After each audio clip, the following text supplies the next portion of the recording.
Abuse cycles are often archetypal and reflect much of the unresolved patterns within a culture, and so it can be useful to break down an abuse cycle and then look at how it applies in various areas.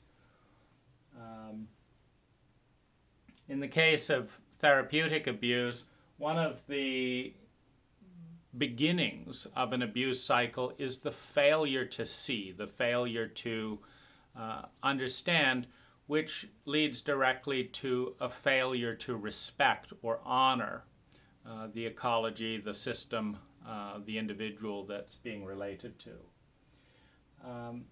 When a therapist is involved, the next abuse comes with the failure to prioritize the client over personal agendas of the therapist, namely that of looking good by pretending to know more than one knows.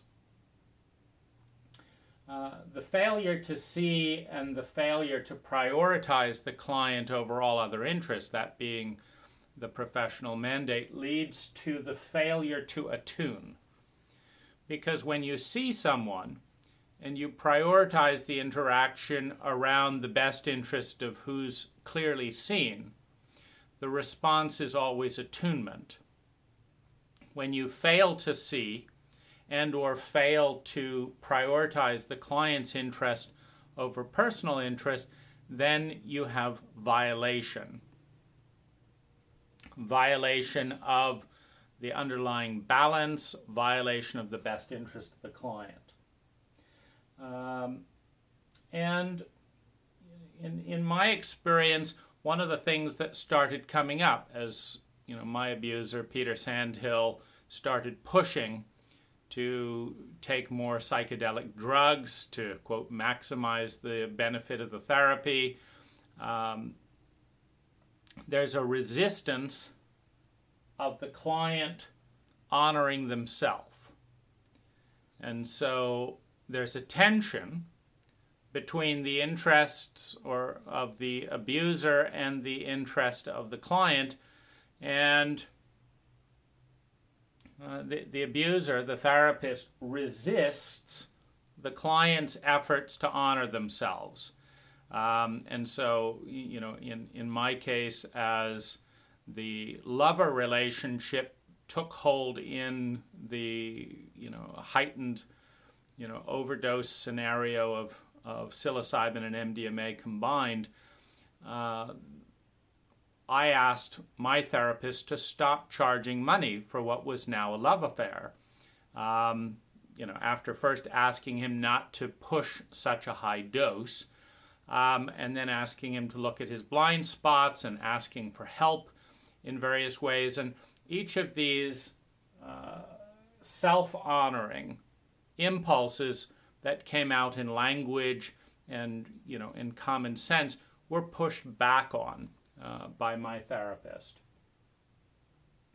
And in addition to pushing back from the healthy influences or directions that I'm bringing to the table, influencing the client towards more imbalance, towards a recharacterization of the abuse as love, towards the recharacterization of ineptitude as overly generous, for example. And so there's an influence of perception, taking advantage of the fluidity created by a psychedelic experience to push what's going on in an unhealthy direction as viewed by a sick perception, by an imbalanced perception that's seeking to validate, breaking various agreements with family, with peers, etc., in what's happening.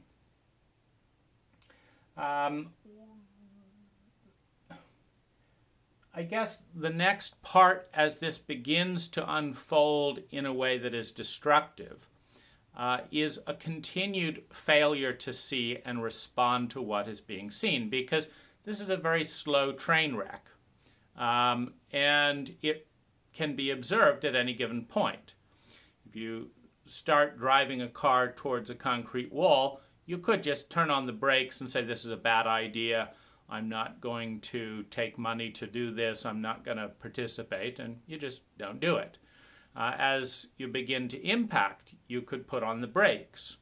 Or you can pretend that nothing has happened. And when accidents start to occur, you can not go to the hospital, etc. You can just pretend everything is fine. So there's a failure to see and a resistance to see what's going on. That, of course, leads directly to a resistance to change. Because as soon as you acknowledge that something's wrong, which involves admitting that the professional made a mistake, then you start responding to the damage that's already been done. So, but when there's an attachment to I didn't do anything wrong, that supersedes the interest in the client's health and well-being, then you don't take the person you just drove into a brick wall, into a hospital or secure healing. Instead, you try and convince them that the blood isn't real, and that if it is, it's the client's fault. The insecurity of my abuser, wanting reassurance that I'm a good person, that I'm doing okay, asking the client to recharacterize the abuse as love and wonderful performance, then leads to a pulling kind of dynamic for praise. I need something from you. I know you need a competent practitioner, and I know you need repair, and I know you need sanity, but what I need is more important. I need to be validated by my victim. And so part of that is pretending that, nothing's going on. And so the asking for praise is part of the abuse cycle. Abandoning the client in a variety of ways. There's the mental abandonment of, not seeing clearly. There's the abandonment of what is being seen, the tuning out of obvious, healthy evidence being placed in front of me. I don't want to look at that, so there's the tuning out. There's the abandonment and betrayal of asking to be paid on the basis that wonderful things are happening rather than a disaster is happening. And there's this ongoing message that my needs are more important than your needs, which is the underlying disease. I'm more important than you.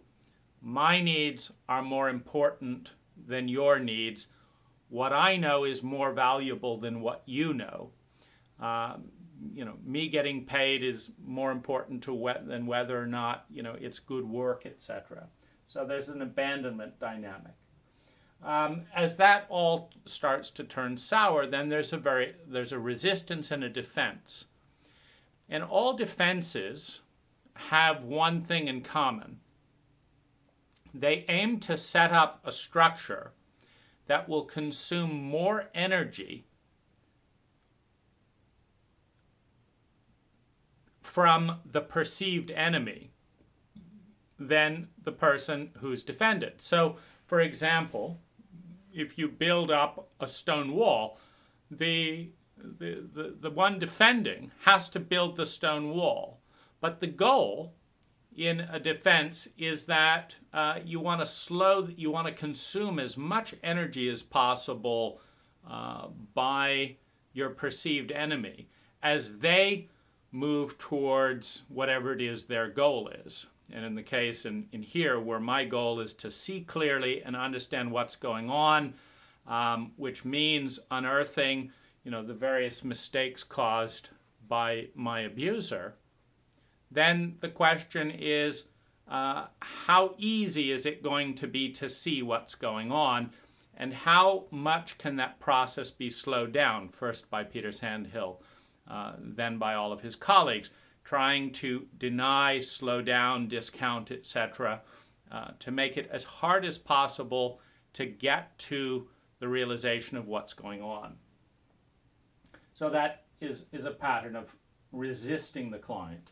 Now, once the pattern comes to light, okay, fine, there has been abuse. This shouldn't have happened. Then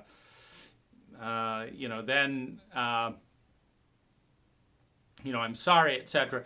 Then the next part of the defense comes in containing the secrecy. And so now my need for secrecy is more important than your need to be seen so that you can be cared for. And so we have the defense of secrecy.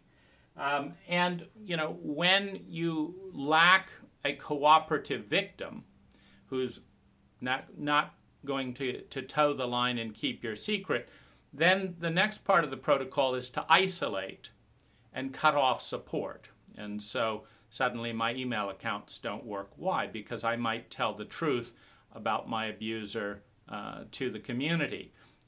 Suddenly, all kinds of responses and email and stuff aren't happening. We're trying to isolate and pretend and bury what's going on. Now, the less support that one receives, the less support one receives, the more this abuse dynamic continues. And so this last bit here is drawn as a spiral because this whole thing starts to repeat itself over and over again, deepening the abuse, which then deepens the accountability for the abuse, etc. So it moves into a tailspin of repetition and hiding, because every action that is not in the primary interest of the victim and by extension the larger community is another act of abuse. And every act to cover that secret rather than come forward in a state of leadership is an act of betrayal and an act of ethical, therapeutic, criminal negligence, etc. And so this cycle just continues to move into denial, and particularly once core patterns of the abuse cycle have been acknowledged, the defense consists of consuming as much energy as possible of the victim who wants to be heard and validated in order to contain the spread of the information, to protect the incompetence of the abuser coming to light. And this is the final ongoing, and chronic seed of abuse, is this message that, sure, I could just publicly apologize and acknowledge what went on and say, let's get you the right support and I'm going to pay for it and this and that and the other, and we're all good. But that would make it easy for the abuse survivor, and it would make it more difficult for me, the abuser. So I'm not going to do that. I'm going to wear you down. I'm going to, play the victim myself. It's like why are you still going on after I run away in so many ways? Why are you still having to, following me? And of course, the goal with everyone who is not able or willing to face their responsibility for impact is to wear the other person down so that they'll drop it. And then everyone can pretend that nothing happened, which is the type of unconsciousness that leads to a reenactment of the abuse. Because once everyone says, fine, let's just forget about this and let's just move on, what's being moved on is an unconscious tolerance and reenactment of the abuse cycle. When Peter Sandhill and Sarah Sandhill successfully covered up the first wave of abuse 10 years earlier and managed to repackage it as love, then things moved on. And of course, the abuse cycle repeats itself because it's not fully conscious. It's very difficult to interrupt a tailspin of abuse in any pattern, by anyone, until it is fully understood. Why did this happen? And this, of course, leads right back to the Human Awareness Institute, because the Human Awareness Institute chose Peter Sandhill. The Human Awareness Institute trained Peter Sandhill. the Human Awareness Institute did not require any licensing. In fact, seemed to prefer people who didn't have a license. And the Human Awareness Institute recommended Peter Sandhill and every other facilitator without caveat, and they recommended themselves without caveat. I have never had a facilitator say, I can't help you with this. I'm not trained. Whether it's psychedelics or this or, oh yeah, we're here to help. We love you. We're here to help. But that is the seed of the abuse. When you don't have boundaries of competence and transparency about your skills and abilities, when you won't gather feedback from your own clients, statistical, etc., and see the impact of your counsel, etc., over time, when you turn away and avoid knowledge of repeated sexual abuse, etc., in the community, then the problem continues. But it continues as a blind spot, as a willful blind spot that hurts the clients who hopefully, in shame with tail between their legs, just kind of walk off the set. And then the time that the competence works and the coaching works, then let's focus on that. Let's be positive. I'm a doctor. I kill a third of my patients. Let's get rid of them. Let's be positive, though, and focus on the 2/3 that do just fine. And that's, I'm great and I want to help. I want to help, but I'm not going to give you the statistical data that says what I can and cannot do, what I'm licensed for, how well my performance is, because it might not be that glowing. And so the Human Awareness Institute colludes with this cover-up because it points directly to their own competency and their own ethics. And so then the pattern continues on a larger scale as the other leaders in the community, quote unquote, collude to say this is not a Human Awareness Institute issue. A Human Awareness Institute facilitator, recommended and trained by us, can sexually abuse a client under the influence, and that's not a high issue, because that's the kind of insanity that we live in. Now, you're going to have to prove to us why we should be sane, because we could just say this is an absolute absurdity, we're so sorry, what kind of crazy world are we living in? But that would make it easy for the abuse survivor. And we don't want it to be easy for them because more of them might come forward. This isn't good business. We want to make it as hard and as crazy and as shaming and difficult as possible by denying the obvious, because that makes us look better. See, if rather than having to change our whole selection and training and protocol and all that, all we have to do is say that this was loving, and if it wasn't, it's not our issue. Well, that's very easy. It took you 2 minutes to say that.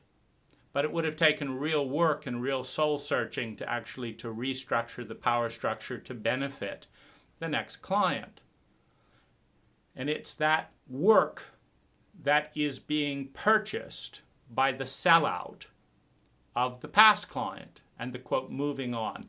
So this is why it gets into a tailspin and, of course, repeats itself.